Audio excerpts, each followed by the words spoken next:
like to welcome everyone to the United States Police Canine Association webinar on what is the future of Graham v. Connor and the objective reasonableness standard. This is not the first time we've come up on this topic. We have been working probably for a year and a half looking at use of force in the United States. And we sometimes wonder why people do things, and then as we check it, there's always some kind of a circumstance or whatever. But it is the culmination, say, of some topics that we've put out already, like change is coming. Are you one bite away from going to jail? Canine police changes that reflect best practices and reduce liability. What every canine unit supervisor needs to know, leadership must. And then recently our 2022 canine liability update.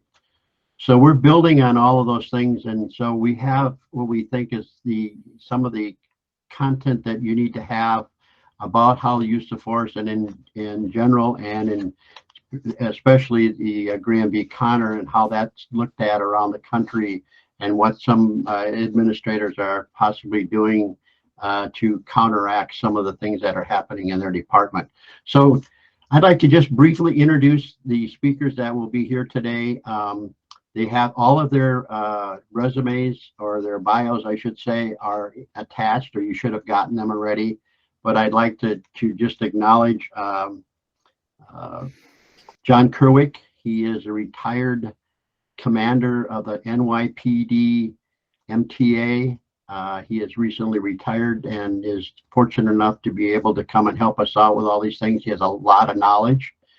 We have Steve White, who is just retired after a long career with Seattle PD as a sergeant in the K9 program. Really a lot of knowledge. We have Dr. David Furland, affectionately known as Lou, who is from Portsmouth, New Hampshire, and retired chief from there. He has been just about and held every position within the PD and going all the way from the ground level to up. He's always one of the resources that I use constantly.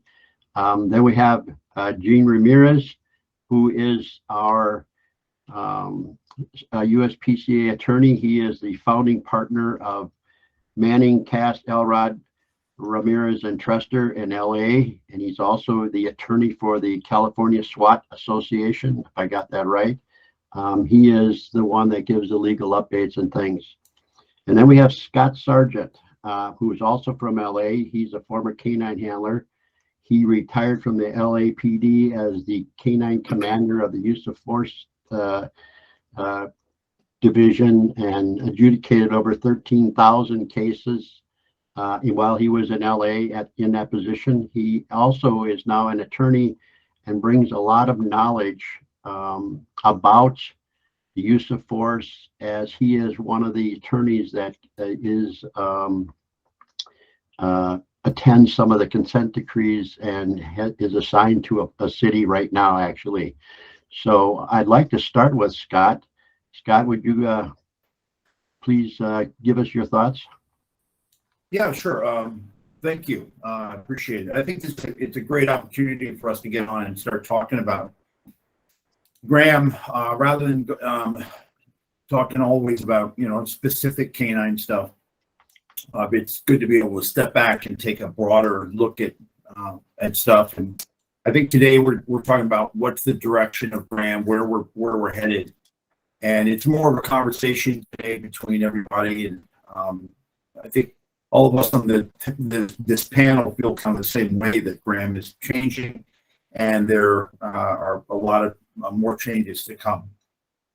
So I'll jump in and give my 2 cents, and I don't mean to jump around too much, but it's one of those kind of topics that really there's a lot to talk about. So Graham was originally designed as a post-incident review of a case. And everyone knows the basics of Graham and by heart, because now it's been basically indoctrinated to policing as police policy. So the standard, the findings in Graham in 1989 were taken and boiled down, and law enforcement agencies across the country kind of adopted it as their use of force policy. That wasn't really the intent, and that's kind of what we're dealing with now. Is people are communities and courts and policing institutions are starting to realize, hey, you know what? We're using this objective reasonableness standard to train police in proactive, prospective assessment of circumstances where and there will use force. And it's gone down. We've eliminated the result has been the basic elimination of things like continuums, decision making for, hey, how do you match force with force and proportionality measures, continuum scales. We all remember the stair steps. Those were all kind of put on the wayside and back burner so that departments could go to a simpler, easier to use concept of objective reasonableness and avoiding 20/20 hindsight when looking at force, which is fine for the adjudicator.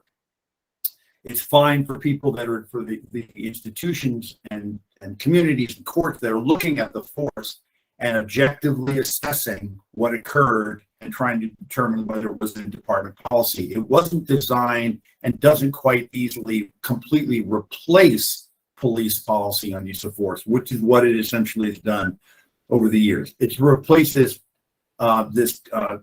court in Glick years ago had a four-part subjective due process standard by which force was looked at.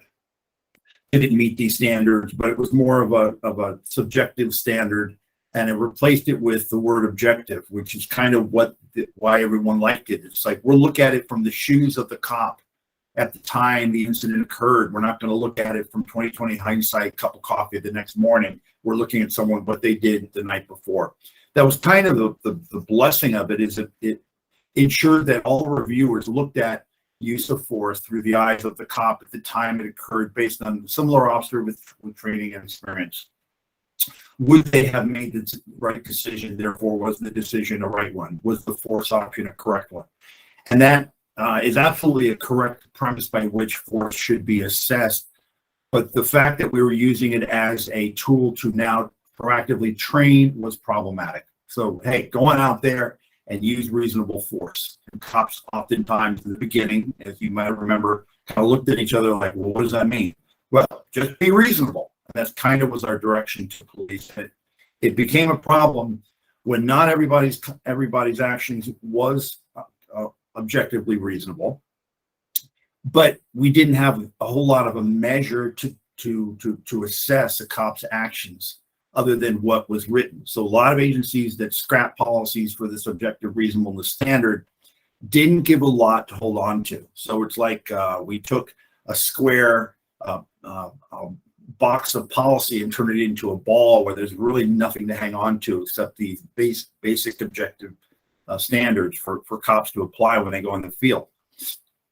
The problem is that it doesn't really always help cops that need to be critically thinking. Cops critically think and need to have decision-making tools. And when you take that away, when we took away the continuum for police on where to start, how to get there, what force to use specifically, it became problematic, and cops were making decisions that were not always the best. But because you have this round ball standard of what to hold on to, what you can grab onto to judge a cop, and you can't use 20/20 hindsight, cops were getting away with a lot of stuff. And we all know it. It's kind of a thing that's occurred over the past few decades. And now it's come back to somewhat bite us a little bit, just a little bit, not too much. What it is now, what it's evolved to over the years by courts and communities is basically a floor standard by which we can apply for it, when we can develop policy for the use of force. I'm kind of going through where this thing has gone and where we are today. So now this Graham standard, the use of force standard, is starting to revert back. We all see this. Things are starting to change back a little bit to pre-1989. However, that's okay, because what it means is they've torn down the old house and now it's been too cold with no house, and now they're building another house. Is probably a good way to look at it. So they're rebuilding continuums, so cops can critically think, and you have tools to work with by which they make decisions. And that makes sure that they're going to be able to base it on specific training that they use.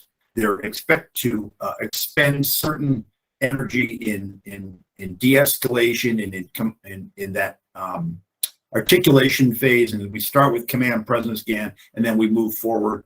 You now have to have rules again. You're seeing a lot of rules where now drawing, exhibiting, pointing are all things that have to be assessed. Tactics, individual tactics have to be kind of considered.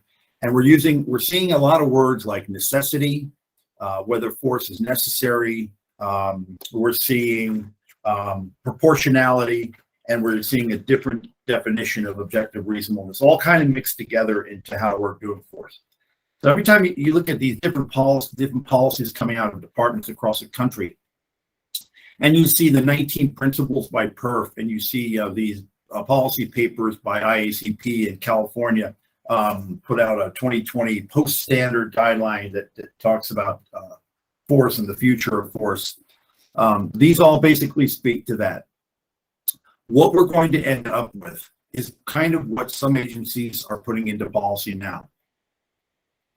Those are effective policies that will be good for the long term. Now, what I mean by that is these are going to be good for cops, it's going to be good for courts, and it's going to be good for the citizens and the communities that are going to have to basically deal with the police. Those are going to include the things I just talked about. They're going to include continuums and training. They're going to talk about how cops do need to start with de-escalation and conversation before they jump into picking whatever force they determine to be, reasonable out of their kit bag. It's going to train basic concepts of communication and negotiation. That's what de-escalation basically comes down to. The problems we're seeing with these terms like proportionality, de-escalation, and necessity is that they don't really know how to apply them. And departments don't know how to apply them. So they're kind of throwing them out there either as one clump to train for cops, or they're just like putting them out separately. Like the White House puts out a policy paper that says all departments will teach de-escalation by a certain time, which is fine. But when agencies don't know what they're doing, and they only have been using an objective reasonable standard for decades, they're really not sure whether that's supposed to be a policy or a separate thing we should be talking about, or everyone should be talking about it. And what is de-escalation? What is necessity? They throw that one out there, and now we're trying to rebuild use of force from the ground up. So let me just touch on each one of those real quick, and then I'll pass it along, because I know this is designed to be more of a conversation. But I'm just going to touch on these, and the reason is I work with some of the consent decree agencies developing policies and pulling policy out of the ashes of Graham. I think it's probably a good way to look at it, where DOJ and courts are saying basically you need to build a policy that gives more guidelines to cops. And what they're looking like is this: necessity. Force must be necessary. Now in California, there was a couple of laws that passed basically stating that deadly force must be necessary rather than just reasonable. And so what they're trying to do is create a more of a subjective standard by which cops are held accountable for using deadly force. But realistically, necessity is an effective standard to use for all force. However, the way the term necessity is applied is not being done consistently. There are agencies that are saying, "Oh no, we will determine whether it was necessary to use force on that person, to use deadly force on that person." In reality, the way it should be done, in my estimation, is you determine, number one, first and foremost, whether the use of force was necessary to complete a lawful purpose. Period. The period is a big point when you're looking at necessary. and it's only one point when you're assessing force, was force necessary to effect the lawful purpose? So in other words, was the guy fleeing? If he's fleeing, then force was necessary. If he's fighting, force was necessary. If the guy is taking a combative position, then force was necessary. There weren't any other options. And de-escalation, in my mind, is also a separate thing. It's not you always start with it, because sometimes you don't start with it. Sometimes you start with a gunshot, right? You don't always start with that. But de-escalation is a tactic that's always kind of considered. But what's number one assessment? When I'm looking at force and I'm looking at it for these other agencies, I go through and I look. First question is, was force necessary in this case? Force was necessary in this case because the guy fled from the police, period. There should be no other conversation about necessary, whether, yeah, but he should have done this with his baton. He didn't. No. The question is, was there an option to not use force in this case? And if it meant the guy escaping or hurting someone or the altercation continuing, then the answer is no. There was a need for force, period. Number two, was the force proportional to the resistance? Now, we all remember back 20 years ago or 10 years ago, the response to resistance movement. The response to resistance movement was trying to address this one topic about what was lacking in objective reasonableness. And when we were all looking at force, because I've been doing force forever in LA, it's kind of what I did was we're looking at how to supplement a Graham assessment. And this response to resistance concept came out, and there's an organization that built on it and spoke on it and tried to push this as the national standard. And they had a point. So they had a point, but it wasn't the only point. There was a lot more to looking at and training and assessing force, but it was a point. So point two, was the force was necessary? Yes, he was running. Number two, was the force used proportional? Was it proportional to the resistance? So did you use, the guy's arguing, did you use a baton? Did you just tackle the guy that was leaving? Did you use bodily force? Did you use a taser on a guy that was, just trying to walk away from you? How proportional was it? Because that's a big measure. That's a very simple measure and a big measure. So those are two big ones. And the third one is objective reasonableness. Now, the way to assess that standard is not to say, was the cop's actions objectively reasonable? It was, okay, what's the standard? How do you measure that? So the third prong is, was it consistent with what the department trains, consistent with policy on their use of force, and consistent with expectations of the agency? So the way we look at it, the way we're looking at this now in the future to assess force and how force is being trained essentially is, was it necessary to use force? Was the force proportional? And was it reasonable based on a similar officer's training and experience? Those three basically cover all of it. Now, people are coming in and bringing in a third one saying, well, de-escalation, and that's stop. De-escalation has nothing to do with the use of force. De-escalation is a tactics concept. It's a tactics concept because you haven't even used force yet, essentially. We expect and assess in LA. Number one assessment for cops is tactics. Is it approved or not approved tactics? Did bad tactics lead to a bad use of force? That's a whole nother question. But the tactics used include the negotiation, the concept, the way you basically came at the problem, how you solved it, and whether you talked to them, whether you did the verbal judo, the wuxia, which is the de-escalation of the 1980s. We all remember that. So that's a separate concept. So there's a bunch of stuff that's being thrown. I'll summarize right now real quick. I kind of rambling on, but we're trying to take this overreaction, this national overreaction to Graham by lumping all these concepts in and trying to talk about how to best take from Graham as the foundation and not take it away and get rid of it, but how to build on it to make it a simple use of force concept for training cops to ensure that they're able to critically think, use proper tactics, and then post-incident using proportional force, making sure it's consistent with policy, and then having the same Graham standard stay in place and be a basis for assessment for the adjudicator. Because now the most important thing, of course, is no 20/20 hindsight. You have to put yourself in the shoes of the cops. You have to look at it at the time of the incident with the facts known at the time. That's the best tool, time to use the Graham assessment is post-incident, because it's telling you how to look at force.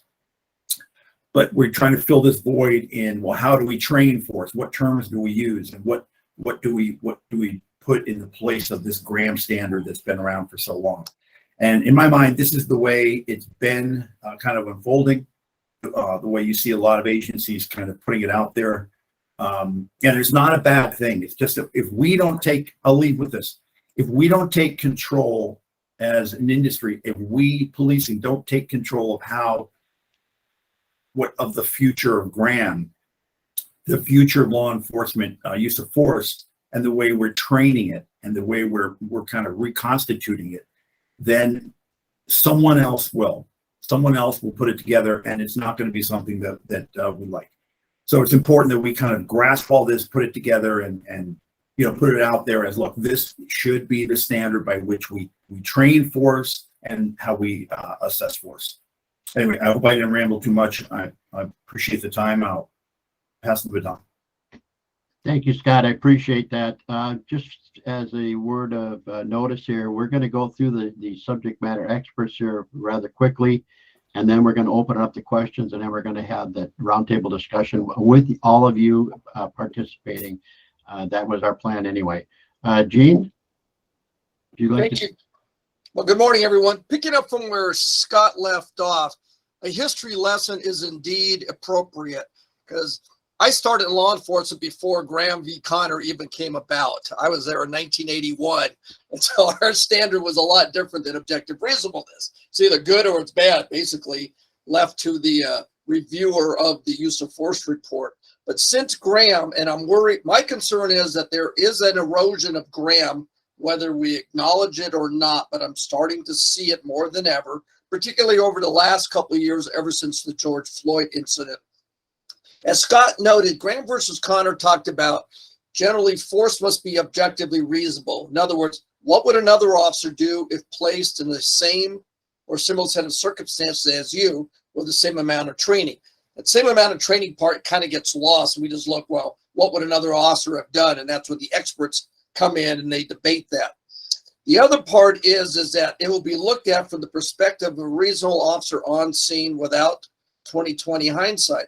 However, with the advent of body-worn cameras and the fact that you can slow down the event, the fact that we take still photos out of these body-worn camera videos allows us to second guess an officer's action, saying, well, if you slow it down, you look at frame by frame, there wasn't an object in that suspect's hands. Now, was there, officer?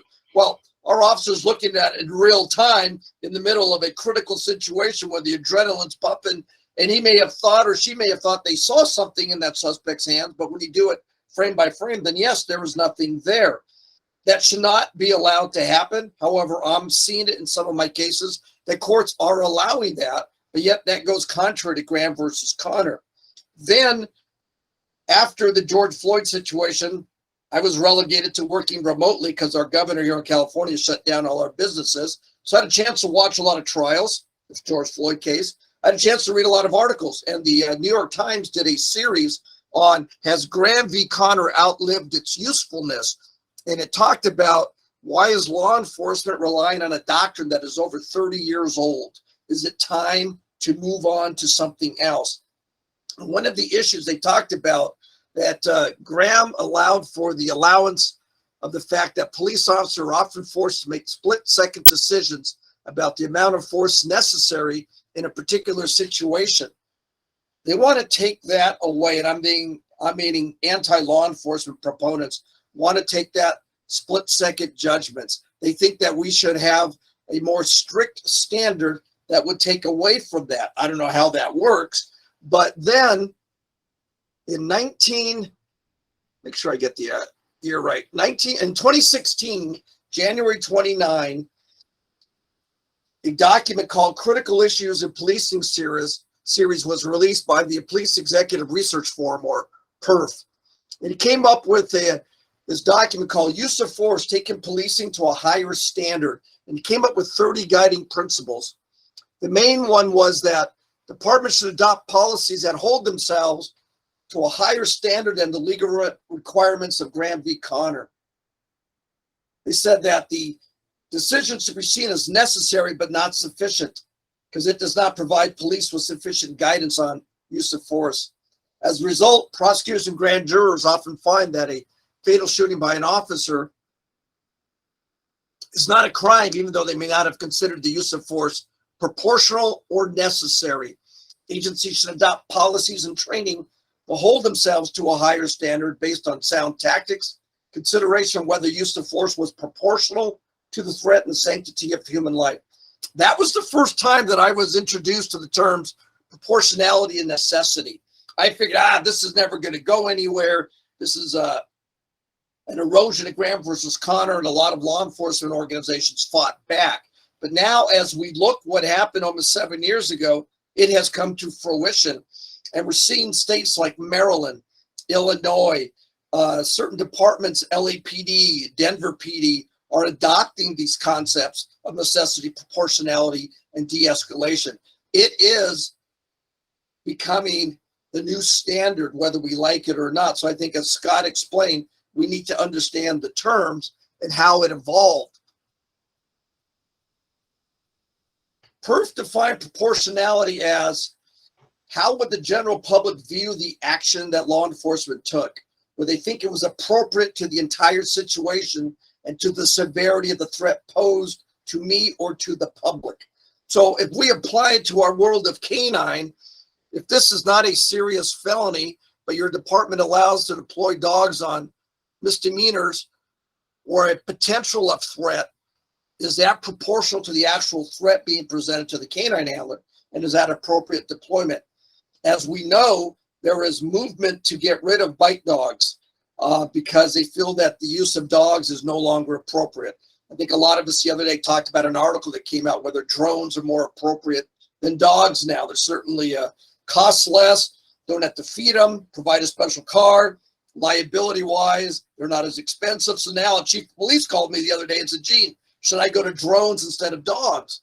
That's the kind of debate that's happening in law enforcement because they're worried about this litigation. So now we get back to, should your department go to a more strict standard? LAPD, for example, when dealing with edge weapons, as Scott can probably attest to, kind of adopted another concept put forward by PERF, which was time, distance, and cover.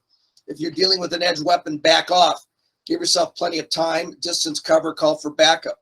So I have a few cases where some of my LAPD officers were confronted by suspects with edge weapons. They ultimately shoot and kill them. They are disciplined by their department, which is why I'm coming in, because I come in LAPD generally on a conflict because someone has been disciplined because of their tactics. What's interesting is when I argue it in federal court, again, I'm talking about civil cases, I'm talking about excessive force cases under 42 U.S.C. 1983. I'm not talking about criminal, but when I go into federal court, the standard still is reasonableness. And courts have addressed the fact that, yes, LAPD, for example, may have a higher policy standard regarding use of deadly force on edge weapons, but looking at it from a Graham versus Connor analysis, is it still reasonable? So that's how I've been able to prevail in a few cases, is still using the Graham standard, but I'm worried that we are going to go to a standard to proportionality necessity, which may not be bad, but as Scott pointed out, everybody has a different definition. And that's my concern, is that others may have a more strict definition, an incomplete definition, or a completely inappropriate definition of what it's going to be. So I think it's incumbent upon USPCA, for example, to maybe put out there a standard, even using those terms, that everybody can satisfy and that we all talk the same language. Because I'm worried we're going to have policies around this country that are going to be using different definitions, and that's going to be causing us a problem. So those are my thoughts, Don, until we get to our roundtable. Thanks, Gene. Lou? So listen, 2 points I want to bring up real quick is one is a lot of your departments are already practicing de-escalation. You were practicing de-escalation 20 years ago. You called it something different, whether it was response to threat or whatever, but you had de-escalation in your policies somewhere. I can almost guarantee it.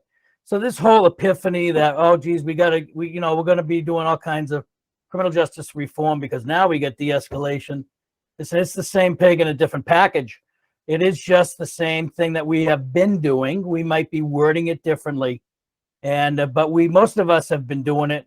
There's no reason for us to get all ginned up about it. We can call it what we want, but police officers have been de-escalating calls since police officers have existed, whether it was in policy or not. I'm not sure why the criminal justice profession, the law enforcement profession, surrendered so quick on that term. I kind of hoping we put a little bit more resistance to saying we've been doing this. You want to call it de-escalation, fine, but don't surrender your department or your policies or your officers by saying, hey, we're now incorporating de-escalation like you've never had it before when you've had it for an awful long time. The other point I want to bring up is this necessary wording. And, a lot of policies that I review have necessary in there. Now, the reason why is, chiefs understand that the Graham standard is the base. Nothing can be below that in their policy, correct? That is the base. And they're looking for something a little bit more in their policy. And I get it. I applaud them for trying to advance their policing of their community. But if you're going to put necessary in for wording, make sure it's prefaced with something like reasonably necessary or something along those lines. Because let me give you this example of how necessary might be interpreted. If you just have necessary in your use of force, the line of questioning for a dog handle, this is a dog handler forum, the line of questioning for a dog handle might go something like this. Handler, could you have waited one more second before you sent that dog? And if the answer is yes, I could have waited one more second, then you've fallen down the necessary wormhole. Because, well, could you have waited 2? Could you have waited 3? Could you have waited 10? Could you have waited for more resources to come in? Could you have waited for that additional tool to perhaps came in? Could you have waited until the person starved? I mean, what's the end of necessary? So make sure you put before it some sort of reasonable wording or, something to define what necessary means so that it's not the last thing that you are absolutely doing in order to affect that arrest, and don't fall that wormhole. But listen, this is a case, that's been pretty old, right? It's 1989, but right, cops have been working off of cases from the 60s for a long time too. It causes police chiefs and administrators to revisit our use of force, but it can be darn confusing on the street cop that actually has to follow these policies and actually have to affect these arrests. And I think it's important for police leaders to make sure that you are clear on what your expectations for your officers are in the use of force. A good way of doing that is by training and going over scenarios and saying where you might do things the same or you might do things different to help provide that type of guidance. But if you're going to elevate your use of force policy to be more than just the Graham standard, be careful of those extra words that you are putting in and the unintended consequences that you might be creating with the words that you are using.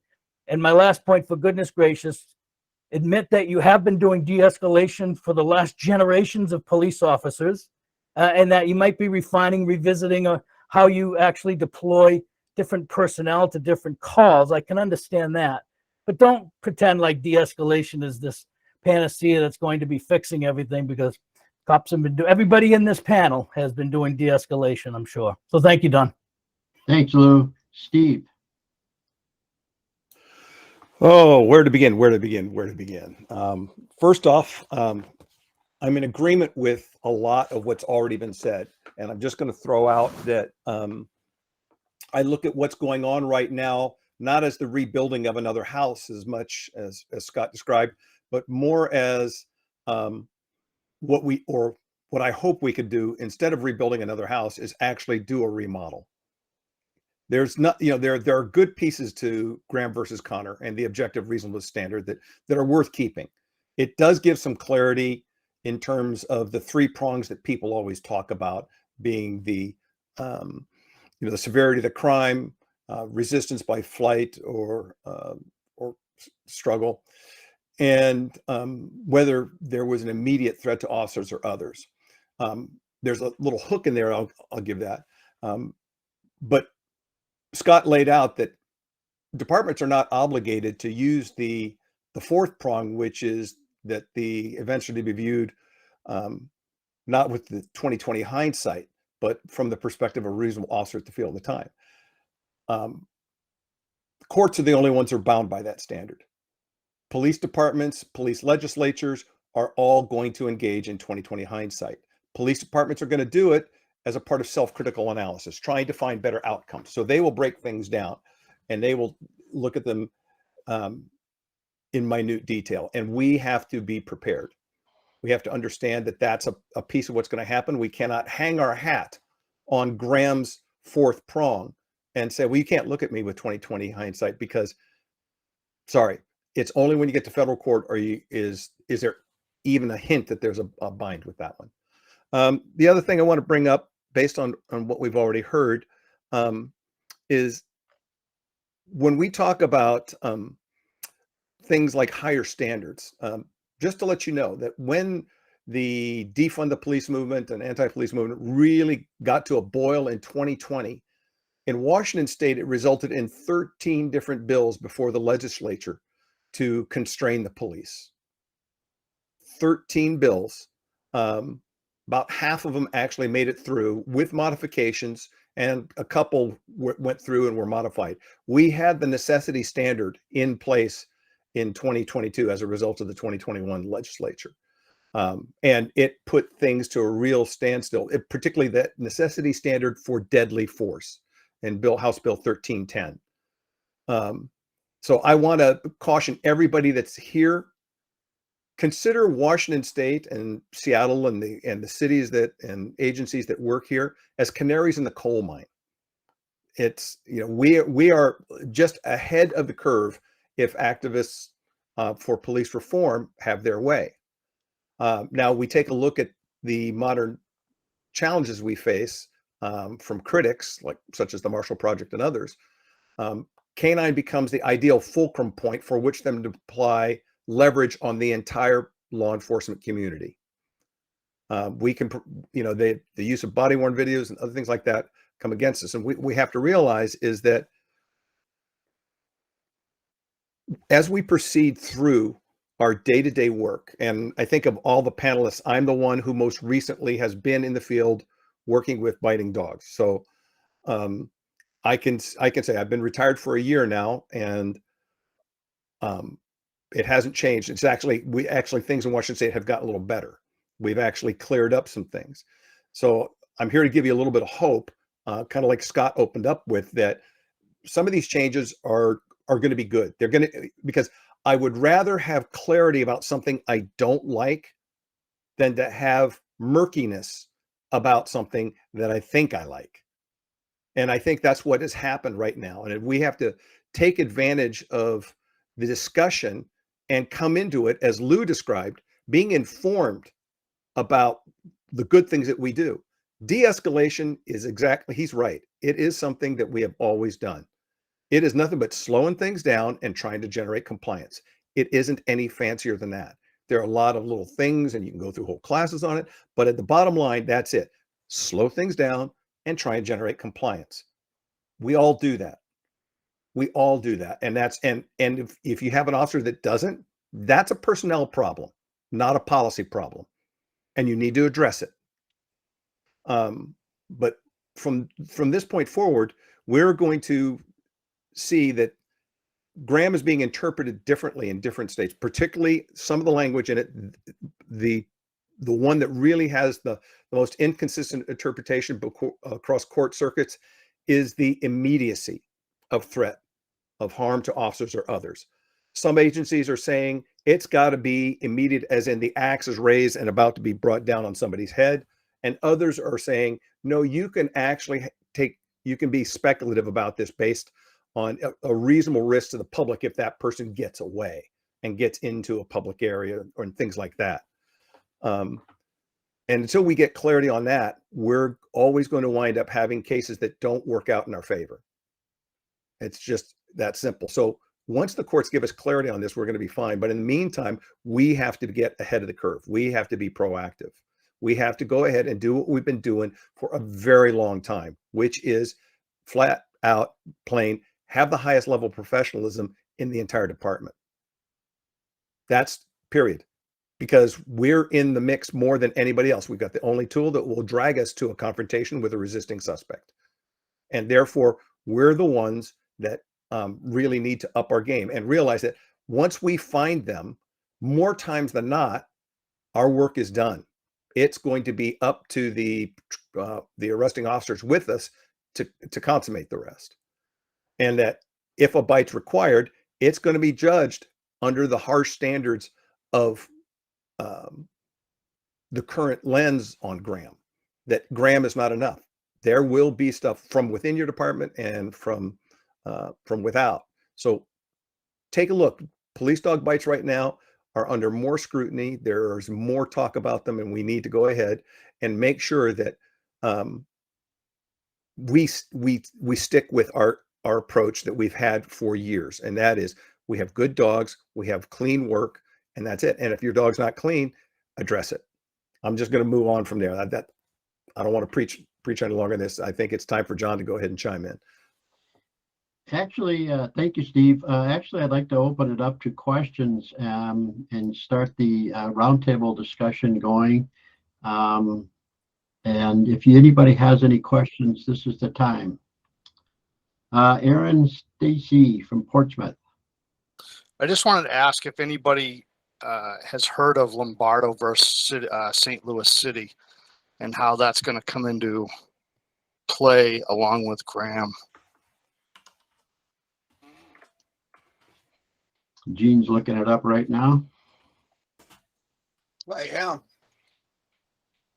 It's a relatively new case, but they kind of coincide, and it kind of reinforces some of Graham to a certain extent. I was out in June. Yeah, it looks like it was use of force inside a custodial facility. And several officers respond. 6 officers dealing with suspect who was handcuffed and in leg irons. They move him to a prone position, face down on the floor. 3 officers held his limbs down to shoulders, biceps, and legs. At least one of them placed pressure on his back and torso. He tried to raise his chest, saying it hurts. Then he ends up dying. So more like a positional asphyxia in custody type death. So they bring an excessive force lawsuit. The question was whether the actions were objectively reasonable, light in the facts and circumstances confronting them. And let's see if we get out of the whole thing here.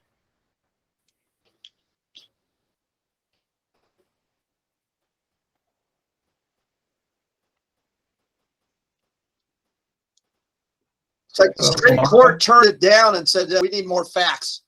Go back down and cover some more facts, because the Supreme Court says we express no view as to whether the officers used unconstitutionally excessive force, or if they did, whether the suspect's right to be free of such force in these circumstances was clearly established at the time of his death. We instead grant the petition for certiorari, vacate the judgment of the 8th Circuit, and remand the case to give the court the opportunity to employ an inquiry that clearly attends to the facts and circumstances, answering those questions in the first instance.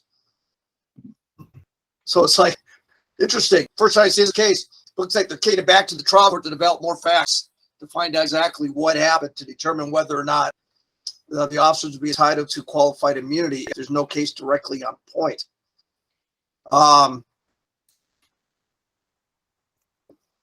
What's the site, Gene? What's the Lombardo? Yes. Lombardo versus. It's St. Louis interesting City. too that the plaintiff's autopsy showed that he died of a fractured sternum, and their pathologist said that the cause of death was forcible restraint, including asphyxia. But the medical examiner said that Gilbert had methamphetamines in his system and his death was caused by heart disease and drug abuse as well as the forcible restraint. So this is something that gets repeated on a regular basis. This attempt to reduce people that are under the influence of drugs has been around for a long time. So, Aaron, I'm going to toss this back to you and ask you a question. How do you think this hooks to police canine use of force? Where do you see connection? Well, in reading it, I just see it as they weren't necessarily holding this guy down. They were pretty much four-pointing him as he actively fought. It started on his knees and went down to the ground. I just see how there can be a correlation between a canine bite and how long that dog's on a bite, whether the bite was reasonable. I just kind of see this as a parallel that maybe it should be something that's talked about. This came out of IACP conference down in Dallas last week. It was brought to my attention, and so I figured this would be a good forum to bring it up and at least put it on the radar. But from what I'm being told, it's pretty much if police departments and bosses aren't in the know on this new ruling, they should be, because they're way behind the times. So, and I'm just hearing about it today. So, The only difference in this case should be, if it's an in custody case, it should be an 8th or a 14th amendment, 14th review rather than a 4th Amendment, because that's an important distinction, because Graham applies to 3 persons. It's a 4th Amendment case. And if the person's already in custody, it's not a 4th Amendment case. It's a 14th or an 8th Amendment. So that's why I'm kind of wondering what the distinction is here. There is a case right now on YouTube. It deals with the city of San Jose, California, and it's from a 2020 incident which they deploy a dog. And it's a perfect example of what can go wrong with a big department. And they locate the suspect hiding in a trash can. Most people hide in a trash can feet down as opposed to head down. So when the dog alerts to the trash can, there are no announcements given. Why not? That was the first mistake. Call the dog back, make several announcements, get the guy to give up. They didn't do that. Then they use a pool cleaning brush to push the trash can over. So, of course, the suspect comes out head first, and the dog goes on him. Because the head is the first available part for the dog to bite, he's biting on the face. Officers grab the suspect's arms, and then the handler said, well, stop fighting with my dog, stop fighting with my dog.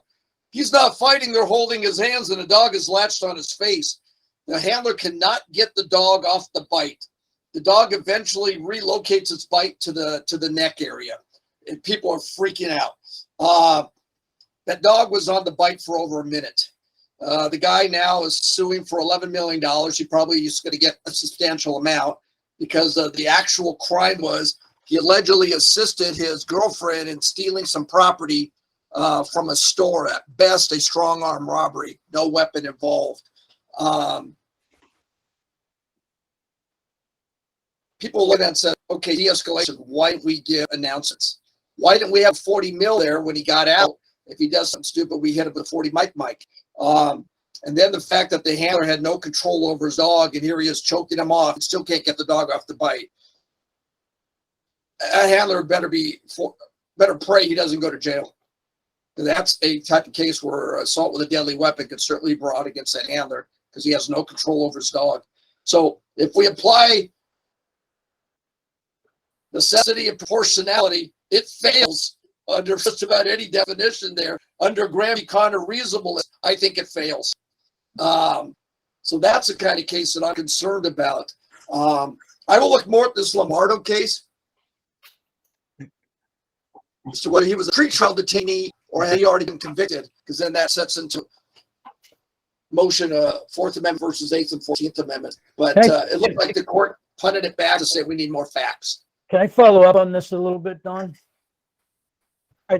We're in discussion. All right. Lou, go So for my it. discussion to everybody is this. Yeah. You know, I understand that police officers and the criminal justice system in general wants to improve, But at some point, we got to stop trying to make policy that's trying to address a personnel issue, like Steve points out. We have to look at it. Is it a system error, or is it just some outlier police officers that are really doing some pretty poor police work?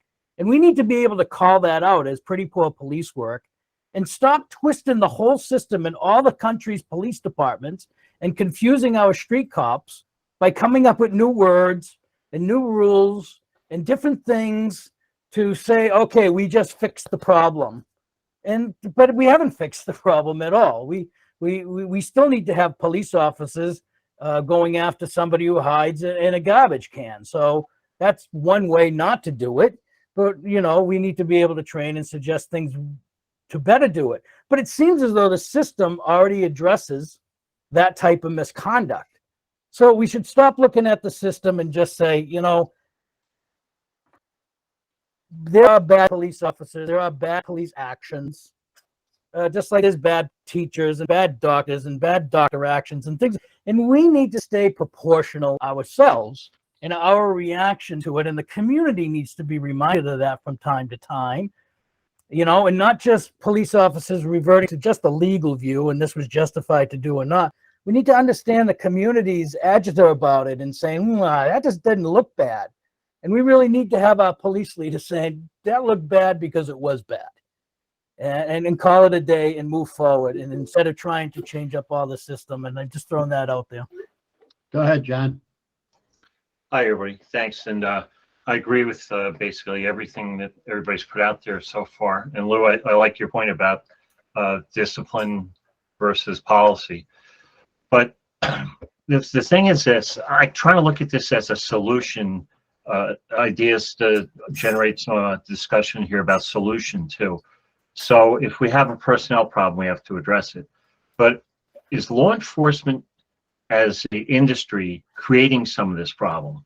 So if we go out and poll our officers right now and ask them for the Miranda warning, I guarantee you all of them will pull it out of their pocket or recite it verbatim. But if we sit there and talk to somebody who's not fresh out of the police academy about Graham and the 3 decision points, we're going to get a very perplexed look.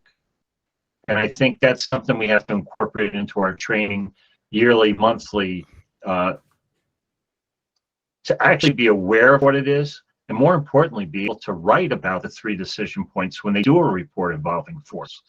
And I think that that's where a lot of this starts, in that legal against the notice of claim, forward, you know, all these dockets back to the attorneys, and they look at everything. Holy mackerel, we get a gold mine here because the reports are so poorly written, supervisor approved, and sent away, and it creates so many problems. So we as an industry, I think we have some work to do to make sure that we actually start talking Graham versus Connor instead of just at the academy level, and we can fix that with scenario-based training, but not just scenario-based, but actually have that cop, male, female, at the end explain the 3 points and why they took the action they did. If we incorporate that into our training policies and into our actual, actual on-point training, I really think we can knock a lot of this down. We're stuck with this. We're going to have to live with it. And what the public is doing to it and the outside is still going to happen. But I think that the best way for us to try to counteract it right now is to make it really a part of our training and actually debrief the officer every time we train him on every single scenario and say, why did you make those decisions? So he and she start to think like that. And that's just the only point I wanted to add here. Thank you. We got Steve and Joshua. I don't know who came up first. I just want to circle back to Aaron's thing real quick, and then I'll let Josh have the floor. Josh, even though this is in a different in a different evaluation realm by the courts, 8th and 14th Amendment, for that St. Louis case, it does hook back to what we do with canine. Because right now, the thing that gets us in trouble the most right now is time on bite. Gene talked about that case, and that was the problem we've got. So that's where I see the connection, where this could loop back to us, because time on bite is going to be something that's going to get more scrutiny than ever now because of body-worn cameras. It can be measured down to the second. And people are trained to think nowadays in 5-second increments based on what tasers do. And I think that we have to bear in mind that once you have a person that's 100 feet away from you and you've applied force to them, let's say something, could you continue to apply that force as you approach them with any other tool? And most of the time, if they're saying no, that they give up, I give up, then you have to stop applying the force. And if we can't do that, that's where we're going to get ourselves in trouble. Does that make sense, Aaron? Yes, it does. Thank you. Joshua. Thank you. My name is Joshua Coleman. I am a secretary for the California Force Instructors Association. I received the invitation from one of our other members. Thank you so much for putting this together. And it's really nice to sit here and listen to you guys and listen to the ideas. I just wanted to touch on what John Kerwick was talking about, specifically related to educating our officers so that they have an understanding of Graham versus Connor. I can speak to our last symposium that we had in September. That was one of the key components of one of the keynote speakers that we had come and present. His name is Phil Downs. He's a civil defense attorney here in California.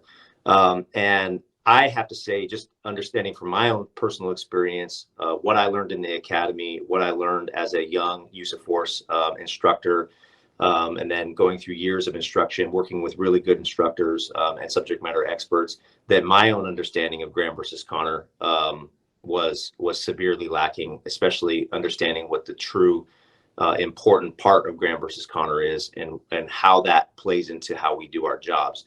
And I really didn't discover it until almost like 6 years ago. And the reality is that Graham versus Connor was simply a question of which federal constitutional standard or analysis test the government should apply to a police interaction, specifically related to use of force with a private citizen. And the courts finally decided that the Fourth Amendment was the test, especially if we're dealing with somebody who's outside of custody, right? But in that, as Mr. Kerwick enumerated, they came up with this three-prong rule, right? Or what's known as this three-prong rule. Well, like you said, if you ask many of the average officers, they're just going to tell you that it's the reasonable officer standard, or it's something about orange juice or whatever it may be. And the understanding is rudimentary. But the truth is that there's not a reasonable officer coming to help somebody in a federal action, right? The question is simply a question for the jury. And the question for the jury gets essentially explained to them in the model civil jury instructions, which is 9.25 for the Ninth Circuit, 9.25 of the model civil jury instructions. Before the question goes to the jury gets an explanation what their analysis test is and how they should analyze this question of police interaction under the Fourth Amendment. And there's 13 different factors that are listed there. Obviously, the top three being crime, severity of the crime, immediacy of the threat, and the level of resistance. But we're not taught that, right? Like many officers don't know the three-prong rule, and the majority of officers don't know that the most important factor there is not the want or the crime or the severity of the crime. The most important factor is the immediacy of the threat. But we're not taught that. Typically, in my experience doing this job, the number one question that comes off of a supervisor's lips is, what is the want? Or the number one question specifically for you guys, for canines, is like, when you're getting ready to do a search, what is the want? But unfortunately, crime, especially according to the courts, crime can never be a proxy for threat, right? So like, even if the car is a 10851 felony, what is the threat? What is the actual true immediacy of the threat? And I actually saw, we're teaching our officers this. We're really trying to dive deep, and California Senate Bill SB 230 kind of made it law that we have to start teaching our officers this and doing a deep dive into the reasons for use, or the ideas behind use of force. But the real true instruction that we should be giving these guys is to have a true understanding for the limitations of their authority, right? Like that is the bedrock of the Fourth Amendment, is that we law enforcement are literally the boot on the snake in the Gadsden flag. Like the whole point of the Constitution is to limit our ability to do things. So once we understand that and we can actually have a true appreciation of the limitation of our authority, then we find ourselves in situations where we're a little bit more mindful about what we're getting into and why we're getting into it, right? Or why we're deploying a dog, or why we're going to use this technique, et cetera. Now, granted, certain circumstances where the immediacy of a threat is happening so fast that you have to make split-second decisions.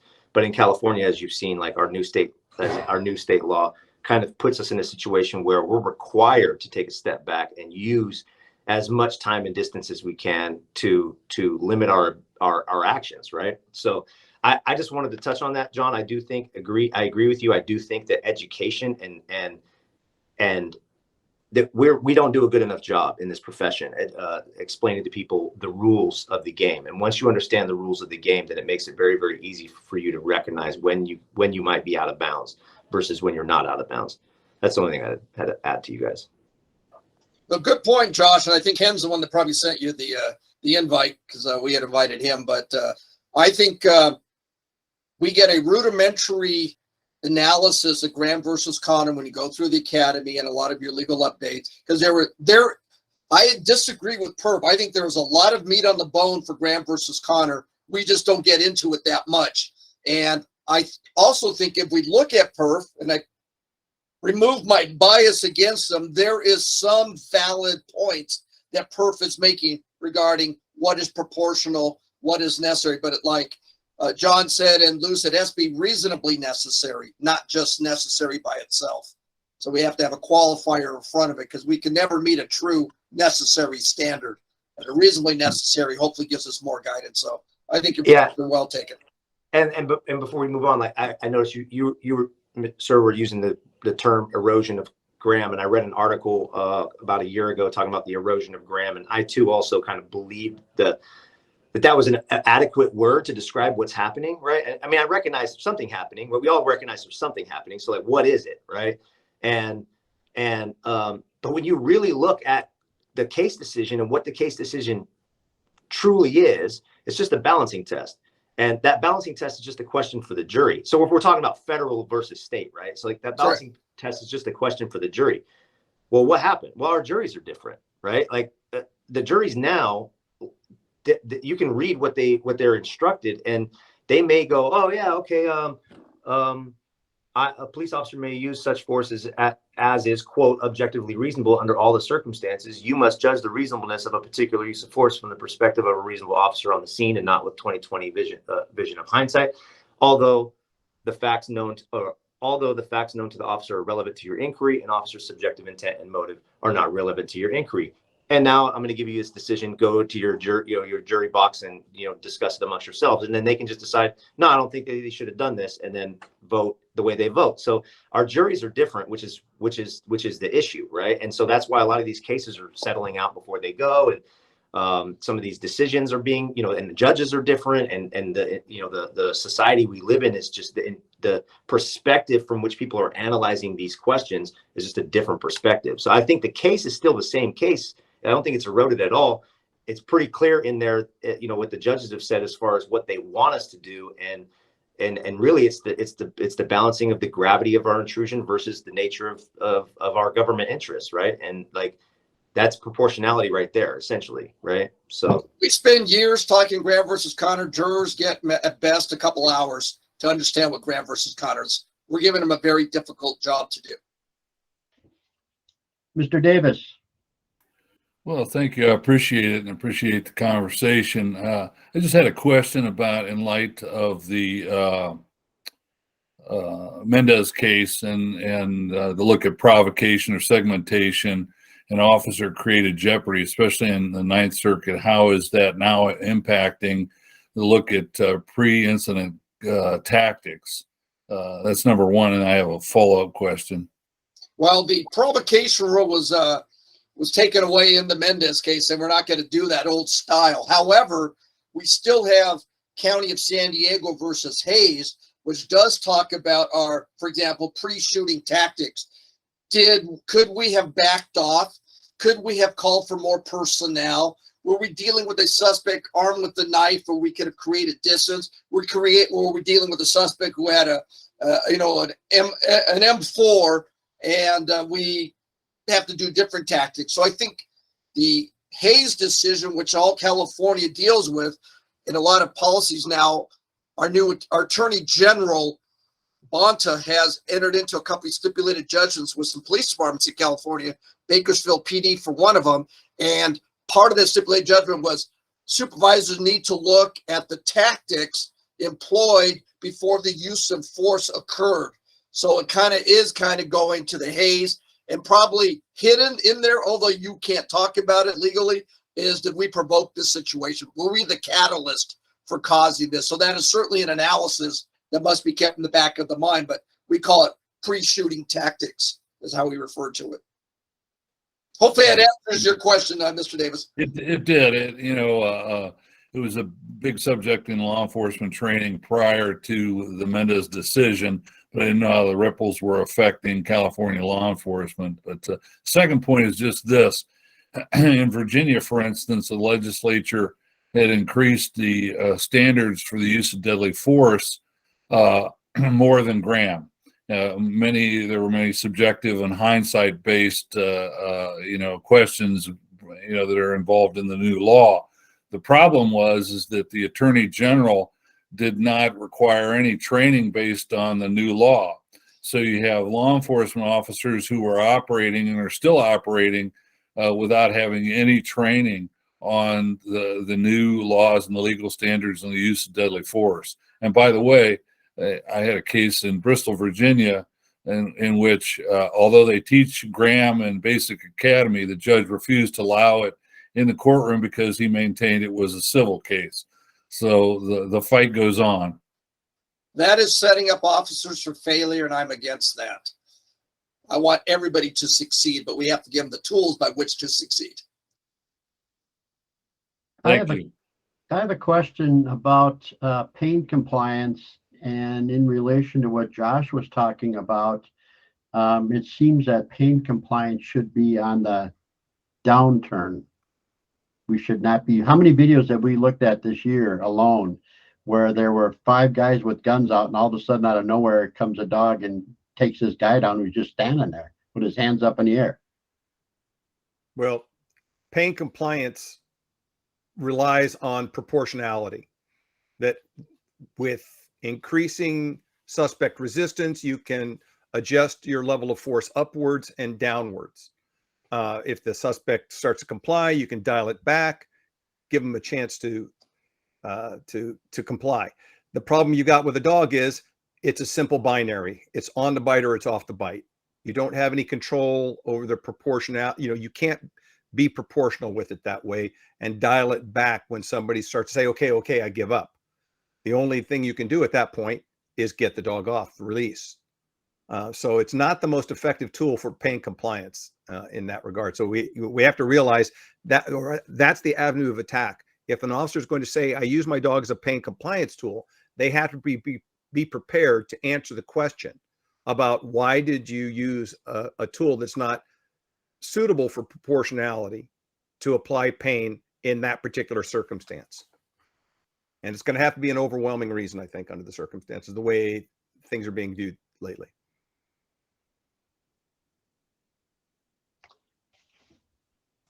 I have another question. So what I'm hearing and what we've looked at over the last years is that the problem comes in different shapes and forms, and sometimes it comes to the citizens, to the mayor or the county board. The chief is now tasked with trying to put something in, maybe necessity. Was it necessary or was it not? How do we tell the administrators what we think they need to do in those situations, if at all? Anybody? Well, police departments are oversight by civilian boards of some sort, whether they're mayors or whoever. They're police chiefs do not solely run the police department. They have to answer to civilian oversight. Moreover, community expectations, which varies from community to community. And so police chiefs must be able to adjust to those community expectations. First, John, it has to start with a department that's integral.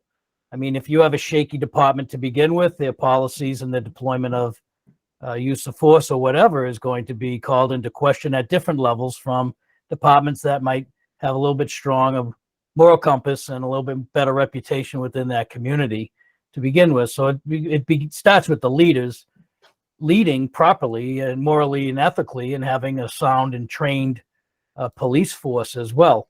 Second, it comes with explaining to the community. You have to, we talk about training police officers and, giving them the rules of the games. I heard everybody make some really brilliant statements, scenario-based training, all kinds of very useful things.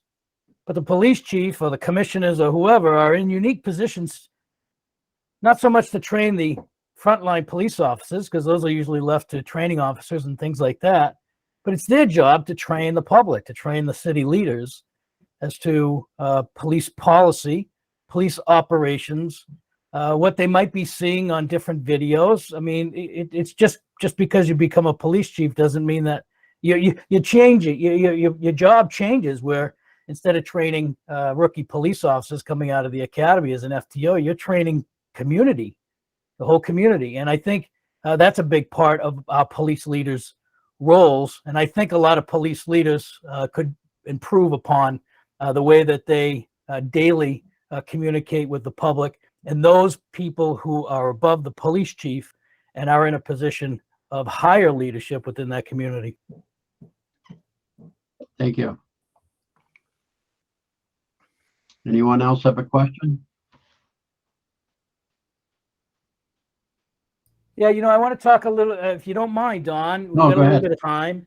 And I wanted to talk a little bit more about police officers who create a condition that is perceived by the public to be escalatory. All right, so what are we going to do with that? We have the police officer who gets too close and causes that, that confrontation. Well, we have police officers who are using questionable language that the community doesn't find acceptable, or, we go from, 5 people surrounding the guy with the gun after a deadly force encounter, which is no longer a deadly force encounter because the person doesn't have the gun, but all of a sudden now the dog enters the picture and takes the person down. Okay, so the criticism is the police officers are kind of creating the condition in which the use of force then becomes justified. And are we falling into that? Are we going to be more and more criticized by the public for the police officers, in hindsight, actually creating a more corrosive condition? And I explain it as this. Oftentimes, police officers are faced with crappy decision 1 or crappy decision 2, because the call is a crappy call. Either decision that they make right there and then is going to probably be questioned in some fashion. So they choose B, which gets questioned. Are we really going down that road, do you think, the panelists and everybody else, that, the public is really going to start questioning the conditions or the tactics that the officers use to create a condition where the use of force was now justified? Could I jump on that real quick? Go ahead, Zach. I think the focus has gone from focusing on what force police are using to what decisions cops are making that create force, that lead to force. That's what's happening. Post Graham, suddenly the conversation was on the force, because that's what the court decision was about, adjudicating force, 2020 hindsight, et cetera, et cetera.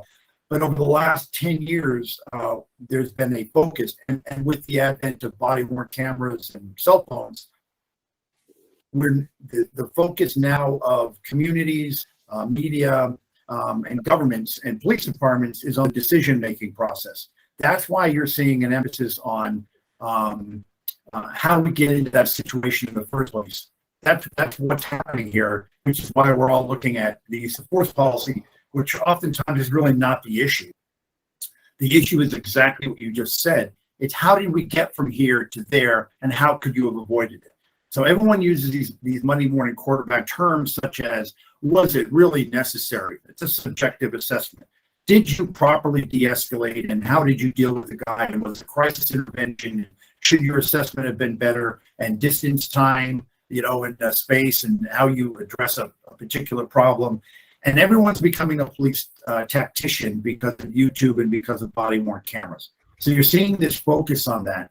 So I'll tell you how we address that is we do the exact same thing. We realize that all the decisions we make now are going to be subject to 20/20 hindsight. Doesn't matter what the Fourth Amendment case from 1989 says or not. And it's going to include things like an assessment of the tactics and decision making used by cops, period. So if we don't do that ourselves, we don't start looking at the critical thinking that cops are involved in and try to adjust and change it, then they're going to do it for us, if you will. So and I'll just use this because it's been a national model, is LAPD has a system whereby we adjudicate tactics formally on all uses of force. So when there is a use of force, we do look at the decision-making process. We don't jump into the force. We ain't there yet. We just now getting the radio call. We start with the radio call and the conversation and the tactical communications and the where the person even parked and how they approached the problem, what they communicated, what resources they brought to it. When did they stop, think, reassess, reevaluate? What tools did they get to bring into the problem before they walked into the backyard, and dealt with the problem? What were the tactics used? How many people did they have? Did they use the resources such as CIT and all that kind of stuff? What less lethal did they bring? And then finally, when you get up to the point of where the force is used, that's a whole separate analysis of the force. That's a snapshot of what occurs because it occurs in seconds. It's a quick time that takes place at the actual force is used. The rest of it is the meat of it. And LA recognized that a long time ago. So in the reports, you have a lot of talking about the background, and then you go into the conversation about the decision making, the tactics used, what training was applied, what was not, what were the omissions. And the other thing that we applied quite heavily was command decision making. Who was in charge? Who made the decisions? Was there a sergeant? Why wasn't there a sergeant there? Whose decision was it there? Was it to have a sergeant arrive or to not arrive? These are all pieces of the conversation when you're assessing force that are critical. And oftentimes, if that becomes part of the decision-making model for cops and for organizations consistently, sometimes you won't have a force. You won't have the use of force. You won't have it. It will be that you're paying so much attention to the front end, you really don't have to worry about the back end. So the cameras and this talks about de-escalation and everything else is healthy because it makes us critically think what we're doing and reassess what we're doing and our approach and how we're looking at the problem before we even get to the problem. So I think, that's to your point, is absolutely. Things are changing in every respect. And police departments should no longer, oh my God, I look at departments constantly and how they address problems. I turn on these videos and I watch these press conferences and, how the departments, these professionals with the stars in their collars start talking about what occurred. And I'm like, oh my God, these guys absolutely do not get it. They absolutely are in 1983. There is a video. Well, the police were facing a threat and oh my God, that's really not where you should be. Completely starting from here before you get here and be realistic. This whole no comment thing with police departments now, and then kind of keeping it as a confidential investigation and only releasing what you want to release and putting the cops back out on the street in 3 days. This whole model is failing us, and we need to kind of start fresh with how we're doing it. But that's kind of a long way to talk about. Yes, I agree. We need to be talking about tactics and how we approach the problem before we get to talking about the actual problem.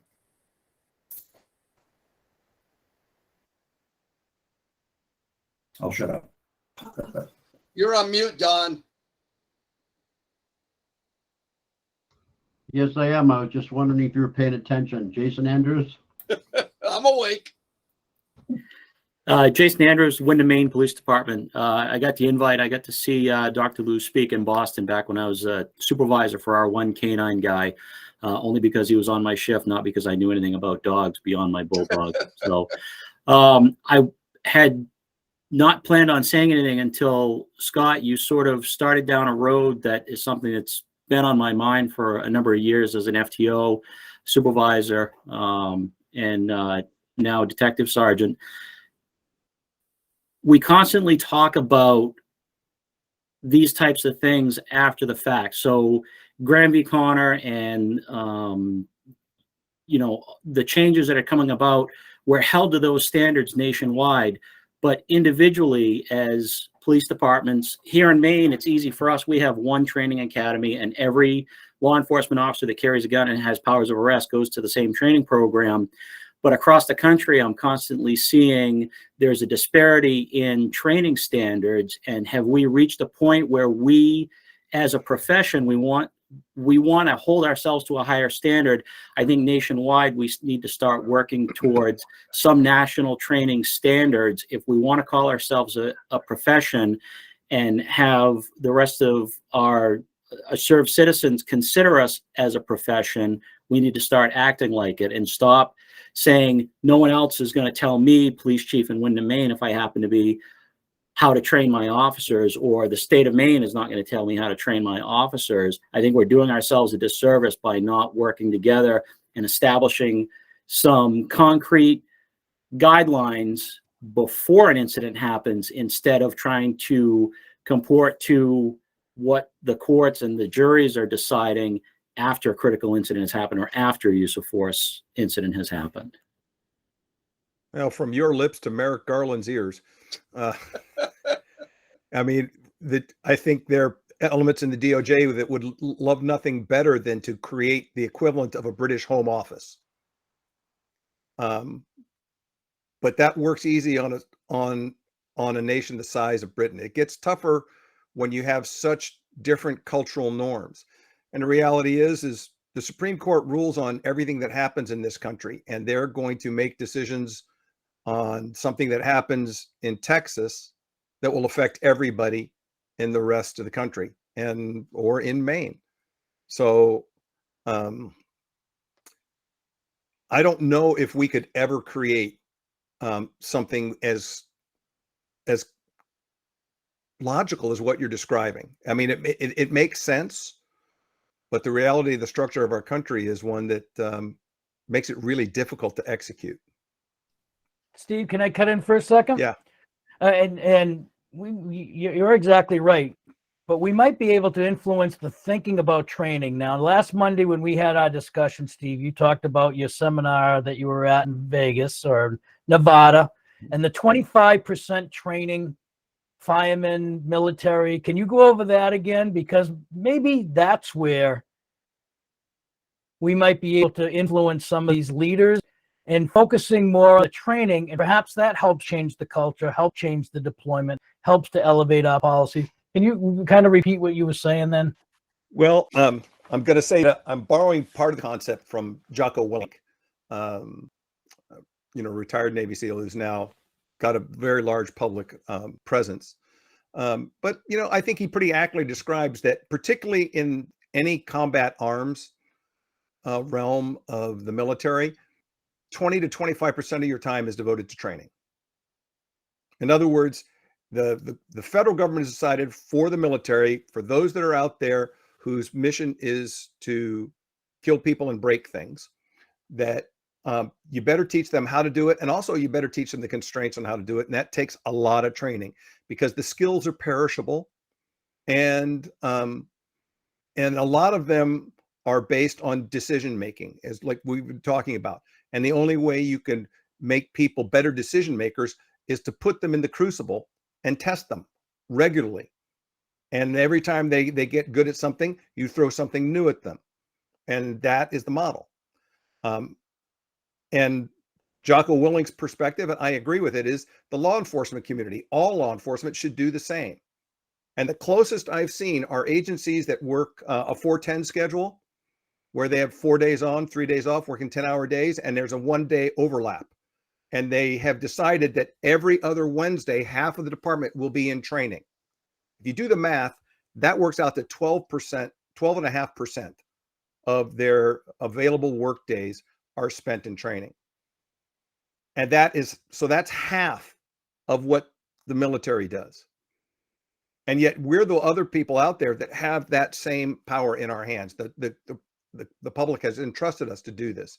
We are the most undertrained for what we should be doing. And I pointed to you, Lou, as the chief of a small police department. How would your city council say, you know what, if we're going to do this right, we need to train our officers 20% of the time. So in other words, for every 5 days they're working, they're going to be 1 day in training. We're going to commit to having the best, most professional officers in the world. Now, I submit that is cheap insurance, but from a perspective of somebody who's writing paychecks for cutting checks for people's salaries or their wages, they go, no, I'm not paying them to sit there in school and learn. I'm paying them to get out there and do work. And they think that once you're done, you're done. Not if you want the results that you're talking about. Perfect. Get the button on again. Sorry, Josh, go ahead. Yeah, it's interesting that the conversation went this way, because I was listening to Scott talk about the onus on the individual officer's ability to control themselves and be, de-escalation essentially starts with them. What are they doing? How are they responding to the call, et cetera? And then listening to, I believe it was Jason, ask the question and talk about nationwide training standards. And I started to go to this conversation. I think Ken's on right now listening, but like we've been talking a lot about like, what is, if we reverse engineer this, and what we're talking about is outcomes, right? And the public essentially, so kind of going back to what Scott was talking about, and like, how are we going to, this really boils down to the public has asked their legislators they vote for to reform these issues, and they have cranked out legislation which essentially has implores us, the agents of the government, to do what the government is asking us to do, which is to be more mindful about our use of force, and to be more recognize our limitations, and to use de-escalation, and to only shoot people when necessary, and use force when necessary, et cetera, right? And so it's our duty essentially to oblige them.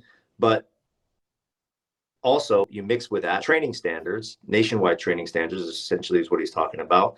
And so you add those two things together, and the outcome is decision making, right? We're talking about decision making training. So, and then you then also, Steve, talked about, well, how do we get to better decision making? Well, we get to better decision making through training. And we end up at this place that I'm always talking about, is we have our investments backwards in this country.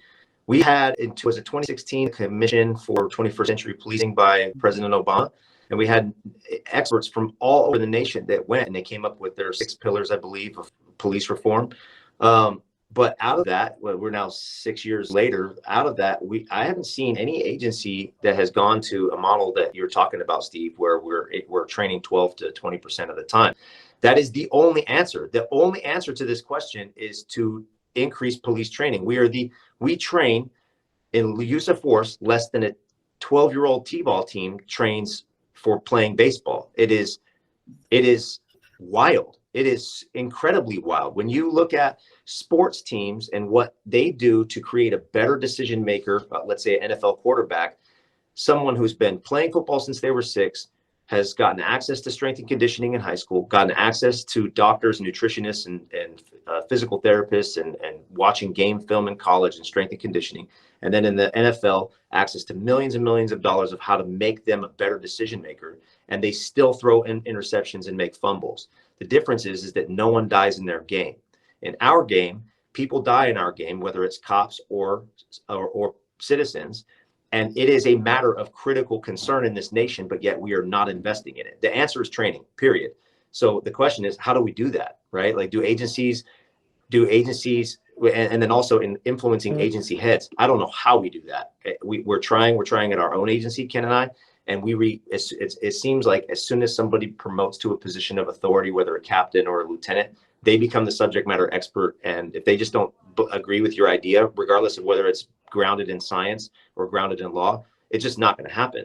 So there's so many systemic issues that are at work here that I've also reached a point now where I'm incredibly frustrated. So it's interesting. It's good to be around people who are also equally as frustrated and trying to figure out how we solve these issues. But we know the answer. The answer is to train more. We just, how do we accomplish that? Do we hire entire teams? Every agency is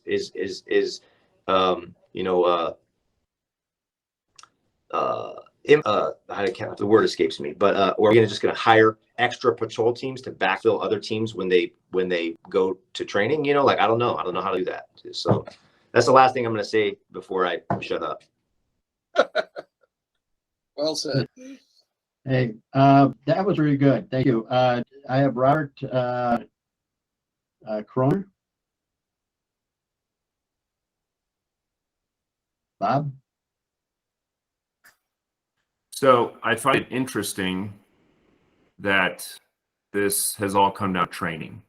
It's all come down to what we knew, how we know what to do before the incident unfolds. In Loveland here, I'm sure you guys never heard of Loveland, Colorado. We haven't been on the news at all. Anyway, yeah. In our unit, we work the street 3 out of 4 days. We work 4 9-hour days, and one of those 9-hour days, which is actually today, is our training day. We are pretty much ostracized within the police department because we are always training. I find it interesting that we train so hard, I mean, everybody who's been a canine handler knows what it is. You train on your days on, you train on your days off, you train all the time, right? If you care, you train. Why do you train? Because you want to deploy well. So we have this constant fight of, well, why is canine always training? Why is canine always training? The interesting thing is when we deploy, our tactics, our techniques, and our performance speaks for themselves. Why? Because we train. What we've found in our agency over time is our administrators, as they promote and whatnot, they seem to forget about the street and what it takes to actually be a good street cop. And I know that that's universal. I mean, it happens, right? But the interesting thing is we'll have officers that will participate in an incident or make decisions during an incident, and the incident will turn out fine. Okay. Now, it doesn't mean that what happened was fine. It just means the outcome was fine. And so what we find is we're using luck as a tactic. Okay. Instead of training to the performance, we're just lucky that we didn't get killed. We're just lucky that the suspect gave up. We're just lucky that something worse didn't happen or citizen didn't get hurt or something like that. So I really think that training aspect of this is key to one, knowing what we can do, when we can do it, how we should do it, all that stuff, and keeping ourselves safe and keeping our profession professional and keeping our butts out of court or out of jail, right? I think training is absolutely essential. When I was training officers, in fact, 2 of them are actually on the call here with us, I came up with a 3-prong approach to my trainees. It's very, very simple, very, very easy. It's common sense. The first rule is it's safe. So the first prong is safe. And I'm not talking safe as in there's no danger, because everything that we do is dangerous in law enforcement to a degree. That's why we wear vests. That's why we carry guns. That's why we have, metal bracelets to put on people. Like, it's dangerous, right? But safe. Can we mitigate what we're going to do with tactics, whether it's time, distance, other resources, whatever the case is? So safe. Because if we die, it doesn't really matter if they sue us or anything else, right? Number 1 job in law enforcement is always come home at the end of the night. We've forgotten that over and over and over again. And our administration forgets that over and over and over again. I'm not saying do whatever it takes. I'm just saying you need to come home at the end of the night all the time. So is it safe? That's the first rule that I've come up with. The second rule is legal. Can I do what I'm about to do? Okay, so do I have the legal, am I legally where I'm supposed to be? Can I legally take this person to custody? I have a legal reason to even stop them, right? I mean, can I do what I'm about to do? Am I supported both policy-wise, state law, federal law, all that good stuff? So safe and legal, right? So is it safe for me to do what I'm doing? Is it legal what I'm about to do? And then the third one, and this is the one I think that is overlooked probably the most, or has been, I think, consistently within law enforcement, is should I do what I'm about to do? And that's that whole appropriate, proportional, necessary, all that good stuff. So just because it's safe, just because I can, should I do what I'm about to do? We've had plenty of deployments with our dogs that using the dog was safer. We were legally justified in doing the dog. But should we do what we're about to do? The whole trash can incident, we had an incident here in our city exactly like that. Exactly like that. And it was interesting because the week before we had the training on the trash can incident. And what happened? The guy gave up. There was no force needed to be used. He complied, everything's now, but that's on tactics. It wasn't, we didn't rely on luck. We didn't rely on just, well, it was a good result, so then we did everything right. So I would challenge people when we are doing the training, when they are working with their officers, that even after an incident where it came out okay or even didn't come out okay, that you break it down and do a debrief. What could we have done better? We have brutal debriefs on all of our call outs, on all of our deployments, on everything that is, you know, not a dope sniff of a car, and even sometimes is a dope sniff of a car. We'll debrief. How did we get to this point? Did we do everything that we should have done? Could we have done something better? And really striving for that A+ standard is something that we really focus on in our unit. Robert, that was very good. Yeah, the problem with luck is that it eventually runs out. Problem with luck is that it runs out. Good training hopefully will carry you past that. That was good. That's the problem is people forget that. And when you're lucky long enough, you forget that you're going to run out. You're going to lose one of these times. And we have to, so training is in preparation for the unpredictable, right? That training is what prepares you to deal with all the things that you don't know right now, right? I don't know. I appreciate this meeting, and I'm thankful that you guys are putting this stuff on. So thanks for having us. Robert, do you mind in the future if I send you invites to these kinds of things? Sure. Yeah, our unit supervisor, Sergeant Steve Colburn, he's our instructor here in Loveland, and he sends us out to us all the time. And he's probably the main contact for our agency. But certainly feel free to send it to me. I would gladly attend. I've attended several trainings in the past. I've gone through force science. I've gone through force encounters, stuff like that. And it's astonishing the overlap on all of this stuff and how it really leads to decision-making, training, and you have to have all of that training to make good decisions, to have good outcomes. Yes. So yes, thank you. Thank you. John. Hi, everybody. I wanted to say something to Joshua, but it looks like he signed off. So if there's anybody in the room here who's going to see him or knows him, he said he was frustrated. And I see something, I don't know Joshua at all, just in this meeting today, but I see something in him that kind of inspires me that he wants to change for the good. And he wants to make a positive change. And my message to him is lead upward. Keep the fight up. Do not give up, because that is exactly where the change in our industry is going to come from. People with that type of attitude, with good ideas, and you're going to have to sell it upward. And that's going to be the best way you can get it accomplished. And secondly, to the gentleman who just spoke a moment ago about the gambling effect with lack of training and not being prepared, I couldn't agree more. I think, I'm not going to pick on ranks here, but I'll say command staff members, policymakers, some administrators, it's at all levels, of even first line supervision. I think cops should all belong to Gamblers Anonymous, because we roll the dice, hoping the best. We just hope for the best. And sooner or later, it doesn't work out. And we didn't take the necessary precautions we should have. We should have made the odds go in our favor. And that's with training. So I couldn't agree more. But the quality and type of training is absolutely most important. And I will be quiet now. Thank you. That was great. This has been a great webinar roundtable. Actually, it worked very well. Some great things came out. Is there anybody else that would like to say anything? Okay, Judo Katen. Thank you. Let Josh know. I'd like to also offer him an invite. I'll get his email later. What's Joshua's last name? Coleman. Okay. Yeah, I'm Ken Van Dyke. I got invited by Gene to this. I'm the treasurer for the California Force Instructors Association. So we are, our association is very open to everybody because we find that there's a lot of people in our discipline that need help, that need guidance and things like that. And these are the kinds of things that we put on all the time. We have it for the people you know in Canine or not. We have all these things on our YouTube site, so they're webinars, and this one will be there also. So we are happy to have you.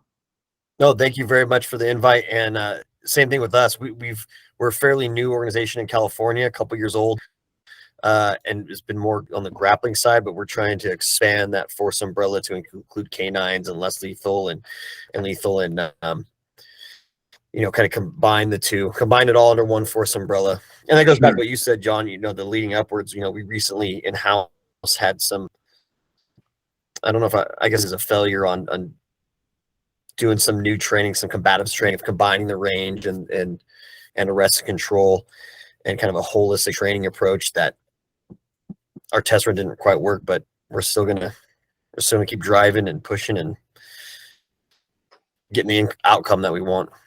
Yeah, and I think we also are starting to learn a little more from around the country on what everybody else is experiencing. And not coincidentally, we are experiencing the same things. Training, I also agree, training is what I think is the biggest part of what we should be doing. And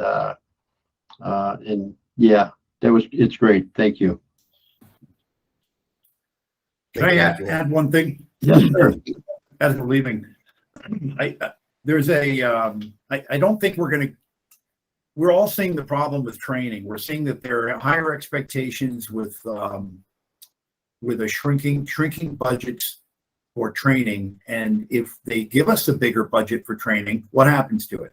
What's the first thing to go when there's a budget cut, or when there's calls for de-escalate, or for defunding, or calls for more mental health, mental illness, resources? Training is always the first thing to go because it's the most opaque. It's the one that's most nebulous, without real definition. It doesn't go to payroll. It doesn't go to resources or firearms.